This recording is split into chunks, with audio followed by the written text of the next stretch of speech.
Ito pala ang tunay na katotohanan sa balitang hindi natuloy ang kasalan ni Ryan Bang at Paula Huyang. Ano ang nangyari? Kung bago ka lang sa channel na ito, huwag kalimutang mag-like, share, comment, and subscribe. Isa itong balitang nagpagulat, hindi lamang sa mga fans kundi maging sa showbiz industry.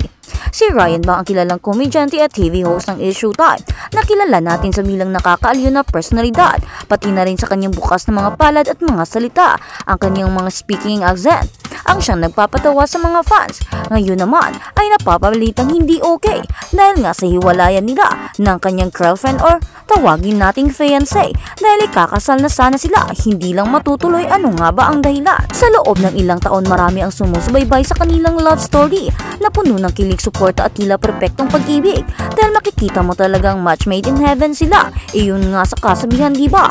Talagang bagay na bagay sila at makikita mong komportable sila sa isa't isa. Mahal nila ang isa't isa at makikita mo kung gaano nila ito pinapahalagahan, lalo na ang kanilang relasyong dalawa. Pero bakit ganito ang kinahantungan? Ngunit ngayon kumakalat ang balitang hindi na matutuloy ang kanilang kasalan. Mas marami ang nagtatanong ano nga ba ang tunay na nangyari? Ano nga ba ang dahilan kung bakit ang kasalan ay naudlot at hindi na matutuloy? Sino ba ang may kasalanan o sino bang gumawa ng may kasalanan? Ang tanong, may kasalanan bang nangyayari o may nagkasala ba sa kanilang dalawa? Ayon sa ilang malalapit na kaibigan ng dalawa, matagal nang may isyu sa pagitan nila na pinipilit nilang itago sa mata ng publiko. Ang kanilang social media accounts na dati punong-puno ng sweet photos at couple goals moments ay bigla na lang natahimik. Marami kasi ang nakasubaybay at nakakita sa kanilang mga posts noon na sobrang saya talaga at araw-araw may upload. Pero ngayon, biglang tahimik, walang update, parang namatayan o walang balita, sobrang tahimik.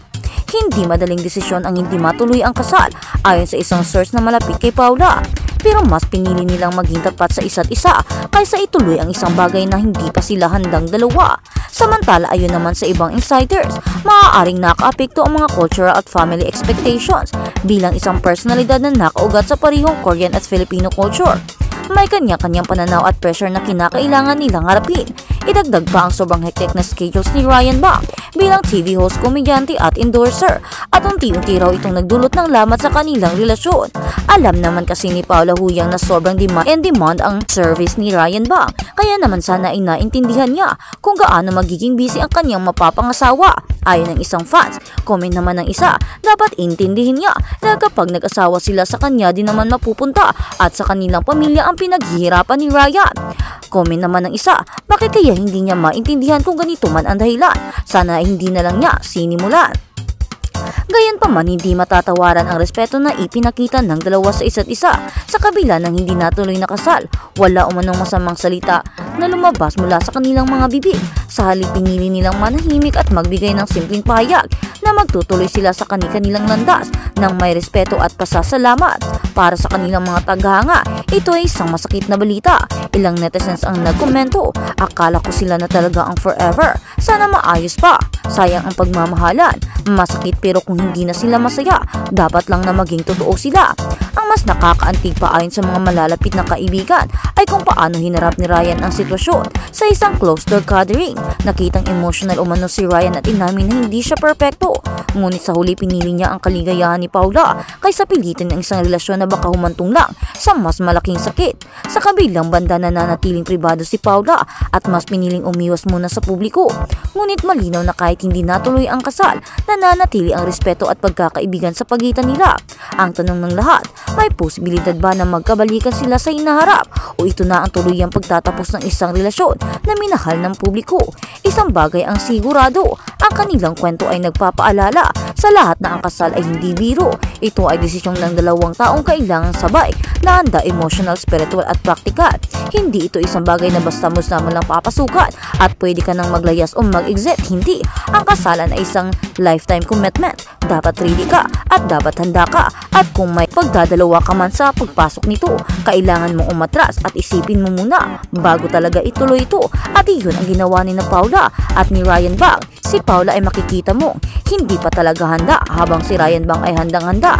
Pero dahil nga ay nagmahal siya at totoong mahal niya si Paula, ay pinalayan niya ito at ibinikay ang bagay na gusto nito kahit na ito ay makakasakit sa kanya. Hanggang sa ngayon patuloy pa rin ang nag-aabang ang mga tagahanga. Ang kanilang happily ever after ay maaaring naantala.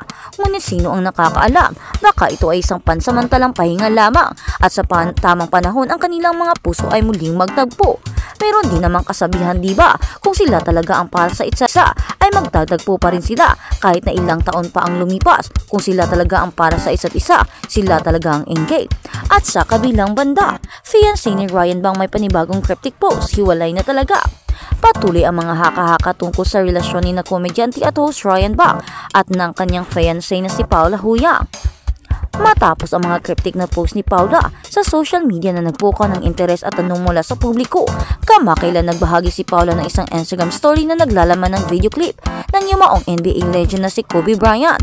Sa video pinapakinggan ang mensahe ni Bryant na nagsasabing dapat nating hayaan ang mga paghihirap at problema sa buhay na mapunta sa mga kamay ng Diyos. Just let it go. It is what it is. You let it go, put it in God's hands, and He'll carry. God is great.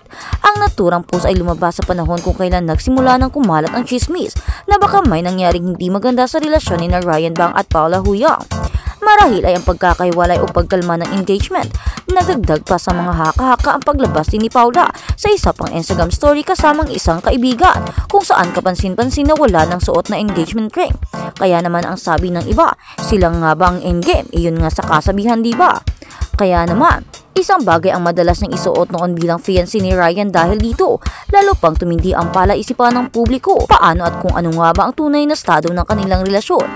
Sa Showbiz Update, sinabi ni Ogie Diaz na may mga inaayos daw sa pagitan ni na Ryan Bang at Paula Huyang, ngunit hindi niya itinukoy kung ano man ang particular na problemang kinakailangan nilang lutasin. Sinubukan niyang kontakin si Paula para makagawa ito ng pahayag, ngunit wala raw siyang natanggap na tugon mula sa kanya. Aniya, ginagalang natin yun. Baka kasi si Paula ay nandoon pa sa estado na malungkot pa tapos parang inaaral pa ang mga sitwasyon. Ipinahiwatig pa ni Ogie Diaz na posible pang may emosyonal na pinagdadaanan si Paula at hindi pa malinaw sa kanya kung may plano ng buhati ng issue.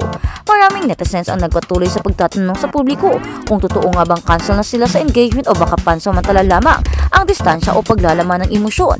May mga pumupuna sa mga pagkilos tulad ng pagdidelete ni Paula Huyang ng kanilang engagement photos at ang kawalan ng singsing sa mga bagong post.